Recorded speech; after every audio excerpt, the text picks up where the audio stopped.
boa noite. Olá, boa noite. Lula é denunciado pelo Ministério Público Paulista no caso do triplex em Guarujá. Além de Lula e Dilma, Delcídio do Amaral teria citado Aécio e Renan em delação premiada. Aliado de Eduardo Cunha teria participado de uma manobra para a falsificação da própria assinatura para ajudar o presidente da Câmara. Após decisão contrária do STF, novo ministro da Justiça tem que resolver se fica no cargo. Essas e outras notícias você acompanha daqui a pouco, depois do intervalo. Até já. Todo mundo sabe que a água parada em volta de casa cria mosquito Aedes, mas as pessoas não se dão ao trabalho de acabar com os focos. Resultado? Dengue e agora Zika e a tragédia das crianças com microcefalia. É uma emergência. Cobre das autoridades a limpeza das áreas públicas, é responsabilidade delas. E faça a sua parte. O mosquito não vai picar só os seus vizinhos, vai transmitir doenças graves para sua família. Qual Casper você é? Eu sou jornalismo. Eu sou relações públicas. Eu sou publicidade e propaganda. Eu sou rádio, TV e internet. A minha Casper é comunicação. Aqui tem teoria, prática, oportunidade de estágio e a melhor localização. Essa é a minha Casper. Essa é a nossa Casper. Hoje no Todo Seu, tem Zé Armando Vanucci contando tudo sobre os bastidores da TV.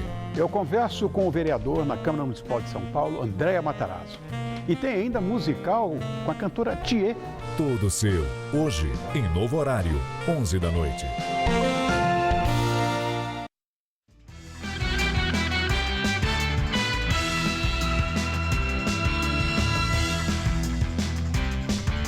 O Ministério Público de São Paulo denuncia o ex-presidente Lula por crimes cometidos em relação ao triplex em Guarujá. E essa denúncia não diz respeito à investigação realizada pela Operação Lava Jato.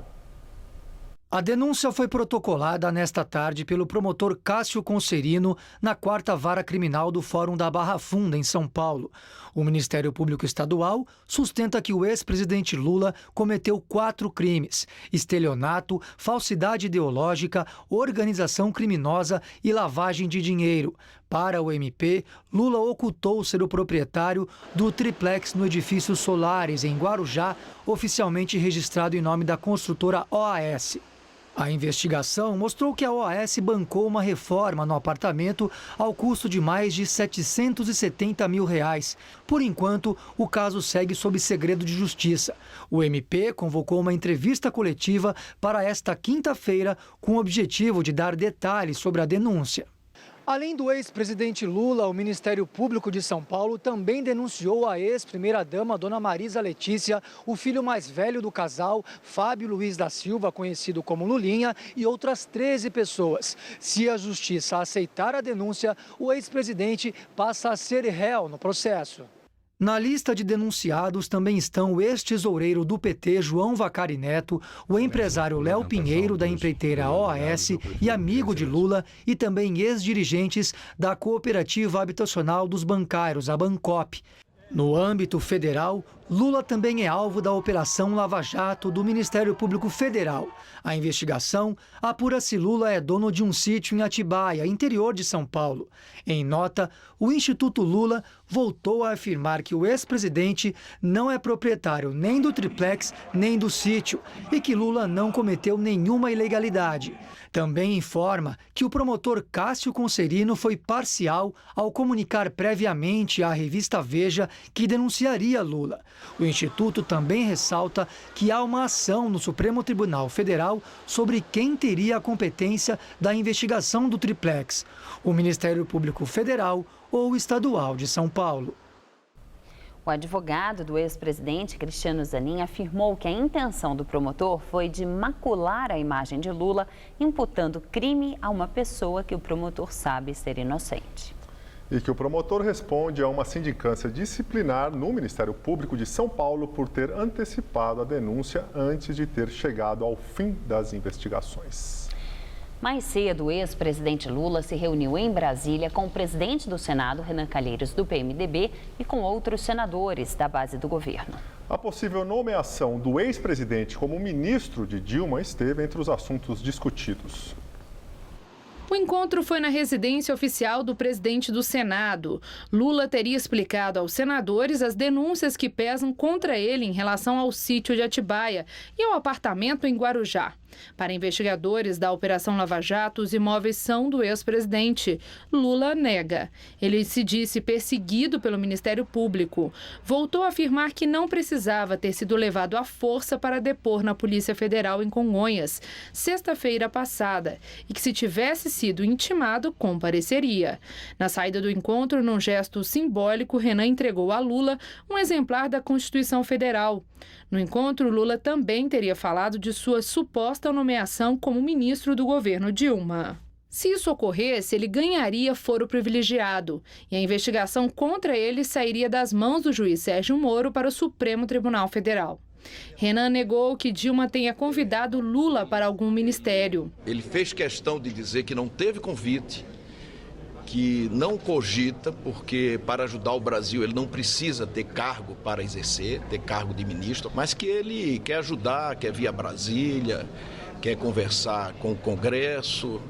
E eu achei muito bom, tanto que nós vamos conversar com os outros ex-presidentes que também, a exemplo do presidente Lula, querem colaborar com o Brasil. A oposição protestou. Isso é a teoria da fraude, ou seja, o objetivo é único. É esconder o ex-presidente Lula de toda a operação do processo da Lava Jato. Para começar, isso seria um crime de obstrução da justiça. Dilma seria processada por isso. E, em segundo lugar, o plano político é a demissão de Dilma. É Dilma entregar o cargo de presidente da República para o Lula e mostrar ao país que quem manda, na verdade, é o Lula, de quem ela é apenas uma subordinada. E o juiz Sérgio Moro autorizou a defesa de Lula a ter acesso a 2 inquéritos relativos a doações ao Instituto Lula e a pagamentos feitos à empresa de palestras dele. Segundo o Ministério Público, as empresas beneficiadas pela corrupção na Petrobras foram as que mais doaram ao Instituto ou pagaram por palestras quando Lula deixou a presidência em 2011. Direto de Brasília, Josias de Souza fala sobre essa movimentação do ex-presidente Lula. 3 dias depois de ser conduzido pela Polícia Federal para prestar depoimentos sob coerção, Lula desembarcou em Brasília. Ele jantou com Dilma Rousseff na noite de terça-feira e permaneceu na cidade nesta quarta-feira. Em tese, Lula veio ajudar Dilma a deter as articulações pró-impeachment, que cresceram muito. Na prática, Lula busca autoproteção. Ele tenta politizar a investigação aberta contra ele na Lava Jato. Hoje, numa reunião com cerca de 20 senadores na casa do multi-investigado Renan Calheiros, Lula fez a sua pose preferida, a pose de vítima. Lula desenvolveu uma espécie de morofobia. Ele tem pânico de ser preso em Curitiba por ordem do juiz Sérgio Moro. Para evitar que isso ocorra, o PT sugeriu e Dilma concordou em oferecer a Lula uma vaga no ministério. Como ministro, Lula passaria a dispor de foro privilegiado e só poderia ser investigado no Supremo Tribunal Federal.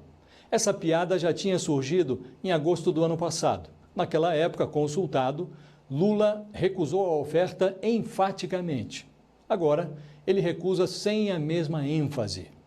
Aos poucos, o absurdo vai ganhando uma doce, uma persuasiva, uma admirável naturalidade. Boa noite.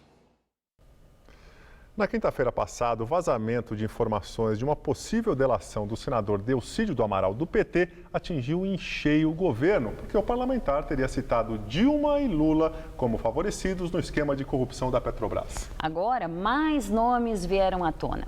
A informação é de que Delcídio teria mencionado diversos senadores, entre eles Renan Calheiros, do PMDB, e Aécio Neves, do PSDB. Delcídio teria citado a atuação de Aécio Neves numa comissão parlamentar de inquérito, mas como o teor da delação ainda é mantido em sigilo, não há detalhes. Na Operação Lava Jato, Aécio Neves também foi mencionado pelo doleiro Alberto Youssef e por um auxiliar dele, Carlos Alexandre Rocha. Essas investigações foram arquivadas por falta de provas. Hoje, o senador tucano voltou a se defender das acusações. Este escândalo tem DNA, ele é do PT e dos seus aliados. Por isso nós temos que apoiar em profundidade a Operação Lava Jato. Nada disso me intimida. Ao contrário, aumenta a minha determinação de continuar combatendo este governo que tanto infelicita o Brasil. Já sobre Renan, Delcídio citou a atuação do deputado federal Aníbal Gomes, do PMDB do Ceará, em nome do presidente do Senado. Inquéritos da Operação Lava Jato em tramitação no STF apuram essa relação. E não param por aí os possíveis citados por Delcídio. Além de Aécio e Renan, os senadores Romero Jucá, Edson Lobão e Valdir Raupp, todos do PMDB, estariam na lista. Eles já são investigados pelo Supremo e negam a participação no esquema de corrupção na Petrobras. Na semana passada, a revista Isto É publicou documentos que seriam trechos da delação de Delcídio. Ele acusa a presidente Dilma Rousseff e o ex-presidente Lula e diz que os dois teriam atuado para atrapalhar as investigações da Operação Lava Jato. Lula e Dilma negam. A proposta de acordo de delação premiada de Delcídio ainda depende da aprovação do ministro Teori Zavascki, relator da Operação Lava Jato no Supremo. A Secretaria da Segurança Pública de São Paulo já está se preparando para evitar que manifestantes pró-impeachment e pró-Dilma entrem em conflito no domingo. A polícia não divulga o tamanho do efetivo, mas adianta que está se preparando para garantir a segurança de até 1 milhão de manifestantes. 9 grupos favoráveis ao impeachment devem se unir na Avenida Paulista no domingo à tarde. Eles avisaram com antecedência de 2 meses e já combinaram com as autoridades os detalhes do ato, como os locais onde vão estacionar os carros de som. A menos de 2 quilômetros da Avenida Paulista, um grupo opositor planeja uma outra manifestação aqui, na Praça Roosevelt, pela democracia e contra movimentos conservadores. São pessoas que integram a juventude do PT, a União Nacional dos Estudantes e movimentos sociais, unidas num ato que chamam de Sem Medo de Ser Feliz, o slogan usado pela campanha presidencial de Lula em 1989. Até esta tarde, os organizadores do ato na Roosevelt não tinham avisado as autoridades sobre o encontro que está sendo combinado pelas redes sociais, com concentração marcada para as 11 da manhã. Nenhum dos grupos planeja se deslocar. Se eventualmente houver isso, nós já estaremos com vários bolsões no perímetro. Não será permitido esse deslocamento, primeiro porque não previamente avisado, e segundo, porque claramente qualquer grupo que pretenda ir até o outro grupo não é para se confraternizar. E olha que está difícil ter um dia que não apareça alguma denúncia de políticos de Brasília. Agora, a suspeita de que um aliado de Eduardo Cunha, o deputado federal Vinícius Gurgel, do PR, tenha participado de uma manobra para falsificação da própria assinatura. E o objetivo dele teria sido ajudar o presidente da Câmara no processo de cassação que está no Conselho de Ética. 2 laudos encomendados pelo jornal Folha de São Paulo apontam que houve falsificação da assinatura no documento em que Gurgel renunciou à sua vaga no Conselho de Ética. Gurgel não estava em Brasília na noite do último dia 1º, quando o Conselho votou a sequência do processo de cassação de Eduardo Cunha. A renúncia visou impedir que, em sua ausência, assumisse o suplente, um deputado do PT que votaria contra Cunha.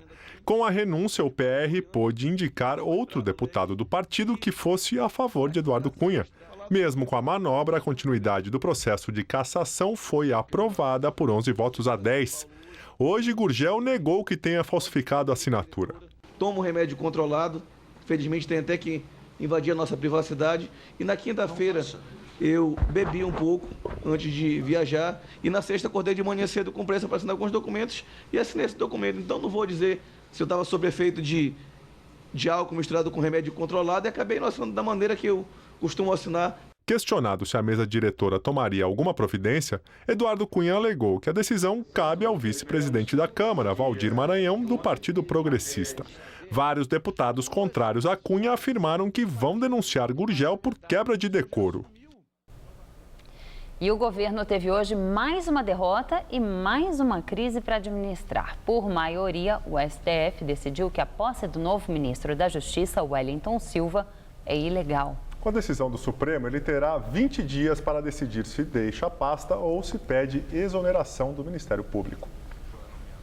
O caso chegou no Supremo após uma ação do PPS. O partido argumentava que o Wellington Silva, como membro do Ministério Público, não pode ocupar outro cargo porque fere a Constituição Federal.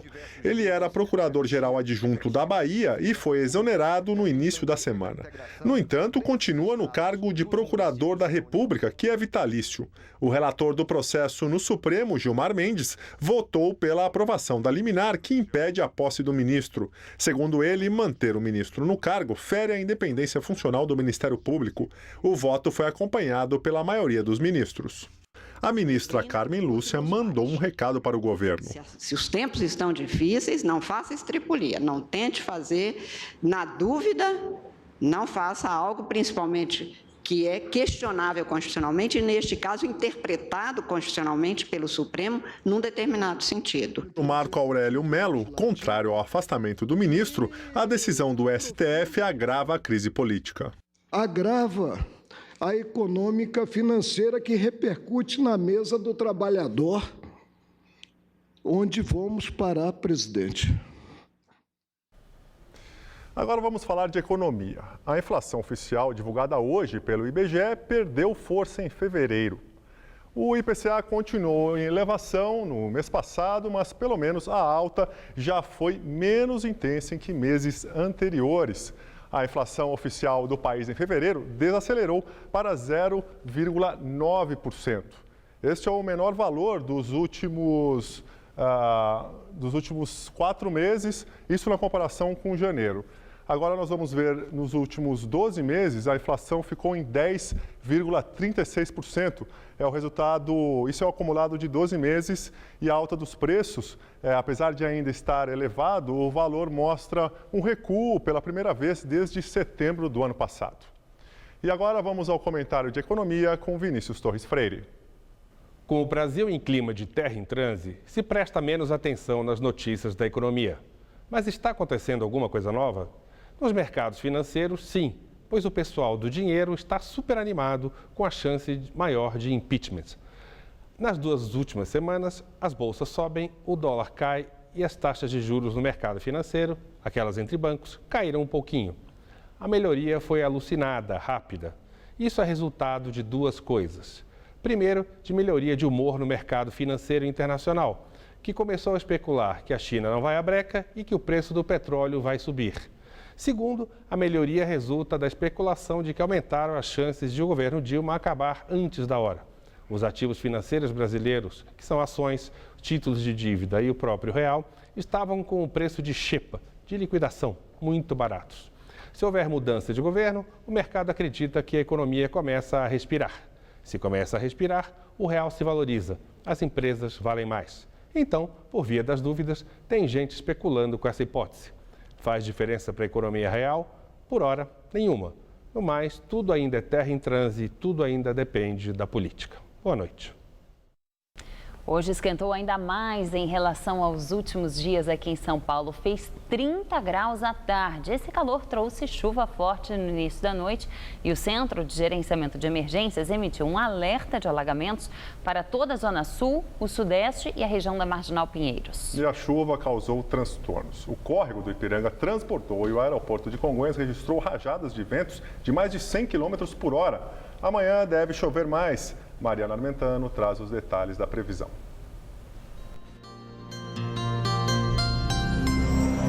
O calor vai diminuir um pouquinho amanhã, mas ainda fica a sensação de tempo abafado em todas as regiões paulistas. E com esse ar quente e úmido, fica o alerta para chuvas fortes com raios, ventania e até granizo amanhã em todo o estado. Para quem está na região metropolitana, é bom saber que os temporais devem acontecer entre a tarde e a noite, têm potencial para causar transtornos pela cidade e podem se prolongar pela noite e também pela madrugada de sexta-feira. Vamos ver algumas temperaturas? Nessa madrugada aqui na capital não chove, mínima de 23 e máxima à tarde de 30 graus amanhã. Em Barretos, no norte do estado, as temperaturas ficam entre 23 e 29 graus. Já em Santos, no litoral, o calorão chega a ser de 35 graus, apesar das chuvas. Não se esqueça que agora nós contamos com você para fazer parte do nosso telejornal. É o Gazap e é bem simples de participar. Adicione a seus contatos no celular o número 991616121.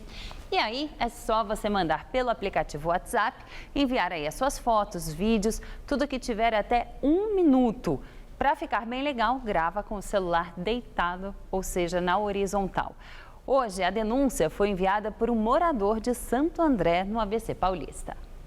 Alô, alô! O vídeo do Gazap de hoje é do Roberto Moreira de Lima, programador de sistemas, que mora há 30 anos no bairro Vila Príncipe de Gales, em Santo André. Ele conta que esse terreno, que um dia foi um parquinho de diversão, está assim, ó, abandonado. O mato alto tomou conta do local há pelo menos 6 meses e chegou até a calçada. Bom, esse terreno que a gente acabou de mostrar pertence à Prefeitura de Santo André.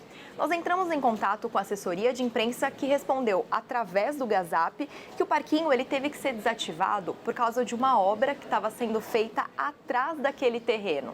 Bom, a Prefeitura se comprometeu a vistoriar a área e limpá-la até amanhã, dia 10. O Gazap é o seu espaço para mostrar os problemas que você enfrenta. Tem alguma denúncia ou sugestão de reportagem? Manda aqui pra gente.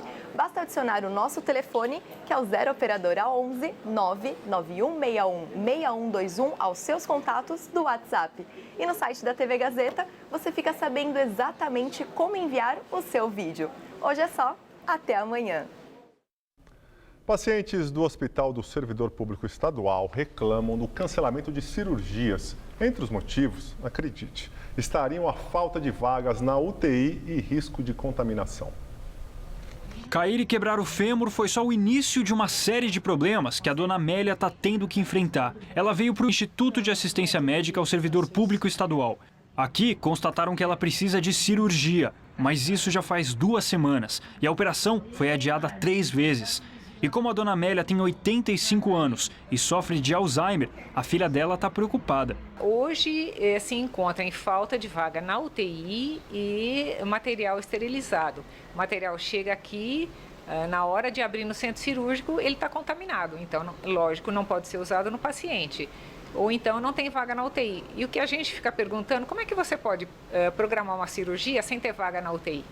Como é que você coloca um paciente na mesa, no centro cirúrgico, e só na hora que você abre é que você descobre que isso está contaminado? Hoje, a Helenice foi conversar com um médico e não recebeu notícia boa. Tem uma chance de ser para terça-feira. Não brinca, da outra semana ainda. Qualquer início de contaminação vai ser feito. Mas o caso da dona Amélia não é exclusividade. Basta a gente vir aqui para o corredor e começar a procurar para descobrir outros pacientes que estão passando pelo mesmo problema. O pai da dona Josefa está com 96 anos e também quebrou o fêmur. Faz 10 dias que ele está nessa cama esperando a cirurgia, que já foi adiada 2 vezes. E agora o médico disse que talvez o seu José tenha que ser transferido para conseguir operar. Eu acho isso um absurdo. Eu acho uma falta de respeito com as pessoas, principalmente com os idosos. Também falta funcionário. No início da tarde, olha só, ninguém no balcão das enfermeiras. Nem para atender os chamados insistentes deste quarto. Muita falta de funcionário, que não tem pouco funcionário. Às vezes, para atender, a gente chama, fica esperando 1 hora ou 1h30 para vir atender. E às vezes não é atendido direito. O seu Alcides, que está aqui há mais de 2 meses, disse que já passou por maus bocados. Para ter uma ideia, ele ficou um dia inteiro sem luz. E aí, a hora que eu falei que eu ia pro corredor, ia levar meu marido pro corredor, aí apareceu rapidinho. Consertou. Arrumar. Mas só assim? Só assim. Em nota, o IANSP afirma que houve uma ocorrência com uma das autoclaves do hospital. O aparelho, que é responsável pela esterilização, já está em reparo. A agenda de cirurgias eletivas está sendo reorganizada e os procedimentos remarcados. O Instituto diz ainda que a UTI funciona normalmente e que não há falta de funcionários no hospital. Agora o futebol. O Corinthians foi derrotado por 3-2 pelo Cerro Porteño em partida válida pela Libertadores. Jogando no Paraguai, a equipe brasileira saiu na frente, mas com 2 jogadores a menos que foram expulsos, acabou levando a virada. E também pelo torneio sul-americano, o Palmeiras joga neste momento contra o Nacional do Uruguai. E o Verdão está perdendo por 1-0. A inteligência artificial vence o homem num jogo de tabuleiro. O duelo é no jogo de tabuleiro oriental chamado Go. Os competidores se alternam colocando as peças pretas e brancas para conquistar território. O jogo é muito mais complexo do que o xadrez e tem um número enorme de possibilidades. O computador AlphaGo, desenvolvido pela empresa DeepMind, que pertence ao Google, enfrentou e derrotou o campeão mundial Lee Sedol, depois de 3 horas e meia. O duelo em Seul foi transmitido ao vivo na internet e por emissoras de TV na Coreia do Sul, China e Japão. A batalha de 5 partidas termina na semana que vem e pretende mostrar o progresso da inteligência artificial e suas aplicações em várias áreas, inclusive na medicina. Se vencer o desafio, Lee Sedol leva um prêmio de $1 milhão. Mas vai ser difícil, porque o computador se aperfeiçoa jogando milhões de vezes contra si mesmo. Liderada por uma atleta profissional, uma ONG de São Paulo promove um esporte de inverno com crianças carentes na Zona Oeste. Sem neve, a prática de esqui é adaptada nas ruas da cidade universitária. Veja na videoreportagem de Renata Falzoni. Aos trancos e barrancos, com céu azul e sol de rachar. Mas o esporte é de inverno. É no asfalto da USP que a ONG Esqui na Rua ensina crianças e adolescentes a modalidade que é praticada na neve. Nada mais é do que um esqui com rodinhas que simula a técnica do esqui cross-country. Surgiu na Europa na década de 50 exatamente como forma de treinamento dos atletas de inverno no verão. O equipamento que a gente usa é muito parecido com o equipamento do esqui cross-country. Os meninos têm demonstrado uma adaptação muito rápida. Eles com 2, 3 dias de neve, eles conseguem reproduzir quase 90% daquilo que eles aprenderam aqui na neve. À frente do projeto, Leandro Ribella representou o país nas 2 últimas Olimpíadas de Inverno. Hoje, o esqui na rua funciona com doações, mais trabalho de voluntários e atende aos sábados 60 garotos da São Remo, comunidade que fica ao lado da USP. Esqui na rua, aqui é bom, aqui é bom. Esqui na rua com bastão.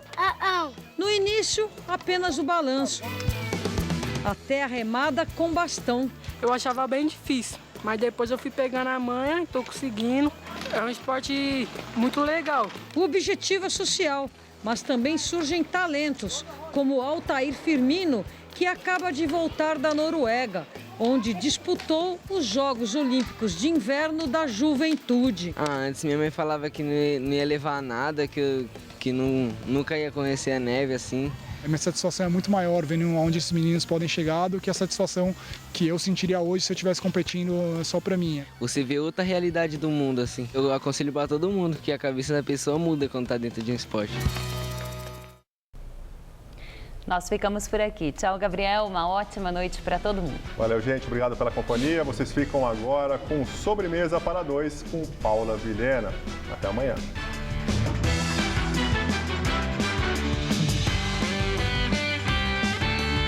Zé Armando Vanucci te deixa por dentro dos bastidores da TV no Todo Seu. Daqui a pouco, em novo horário, 11 da noite. Assista agora, Sobremesa para 2.